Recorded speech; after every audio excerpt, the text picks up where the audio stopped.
falling like fire. Can you fix me up? Can you... Oke, selamat pagi teman-temanku semuanya. Hari ini adalah hari kedua aku belajar konten dan berbicara di depan kamera. Untuk teman-temanku yang menonton video pada pagi hari ini, semoga diberikan kesehatan dan diberikan kelancaran dalam setiap aktivitas pada pagi hari ini. Dan mari kita doakan bersama-sama, semoga beliau Bapak Dr. Mufarihul Hazin SPD MPD senantiasa diberikan kesehatan dan panjang umur yang barokah, amin ya rabbal alamin. Oke teman-teman, di sini saya akan melanjutkan penjelasan dari apa yang sudah aku sampaikan di video yang sebelumnya terkait siklus kebijakan yang dibagi menjadi 4 ya. Yang pertama itu ada agenda setting, kemudian ada formulasi kebijakan, kemudian ada implementasi kebijakan, dan ada evaluasi kebijakan. Jadi keempat komponen ini sebelumnya kita juga harus memahami permasalahan-permasalahan dari kebijakan. Jadi kan kebijakan itu timbul, kan tiba-tiba timbul, tapi ada permasalahan yang memang terstruktur. Nah, ini menurut William, dan ini menjadi beberapa ciri permasalahan yang juga harus kita pahami. Kalau kita membahas kebijakan, tidak langsung kita bentuk menjadi suatu peraturan, tapi harus melewati proses yang panjang yang disebut dengan siklus kebijakan publik. Kita mencari apa masalahnya, apa penyebabnya, dan siapa saja yang terdampak dari permasalahan-permasalahan yang terjadi. Contohnya kalau dalam konteks pendidikan, nilai siswa rendah yang dianalisis, apakah memang metodenya kurang efektif, apakah sarana prasarananya mengganggu proses pembelajaran. Nah, dari sini kita dapat memahami permasalahannya dan siapa saja yang terdampak. Kalau kita kaji lebih dalam, menurut William Endan, ada 8 problem structuring. Pertama ada problem sensing, ada problem situation, tiga ada problem search, yang keempat ada meta problem, 5 ada problem delineation, keenam ada substantive problem, yang ketujuh ada problem formalization, ke-8 ada formal problem.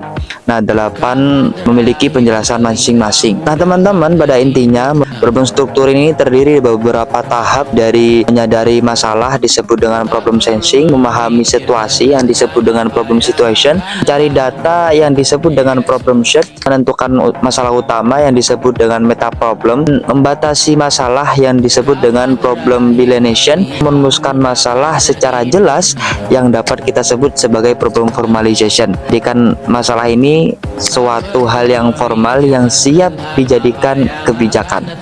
Oke, coba kita kembali ke agenda setting ya teman-teman. Menurut James Anderson, menentukan masalah dari berbagai banyak persoalan, kemudian mendapatkan perhatian dan menjadi prioritas bagi pemerintah. Artinya gini, tidak semua masalah itu langsung menjadi kebijakan, tapi harus melalui proses sampai akhirnya benar-benar diprioritaskan. Tahapannya ada beberapa. Yang pertama, private problem.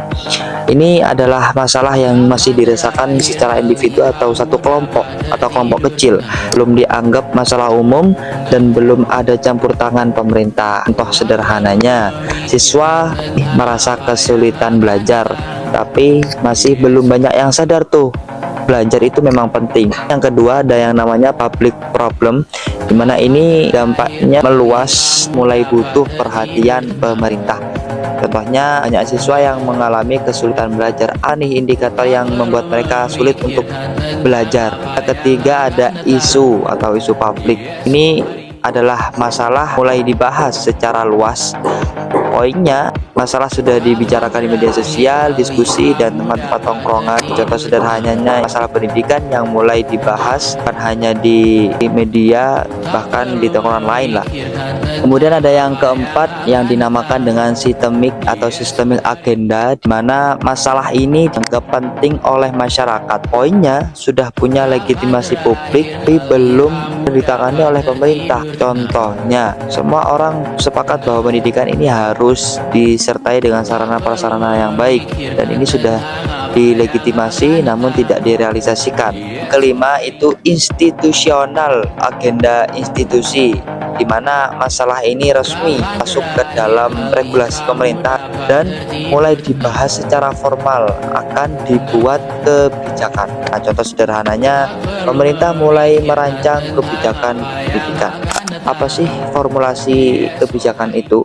coba kita melihat dari kacamata Mustofa Haji Jaja, formulasi kebijakan merupakan proses sistemis untuk merumuskan berbagai alternatif solusi. Kemudian dalam formulasi kebijakan itu ada banyak tahapannya.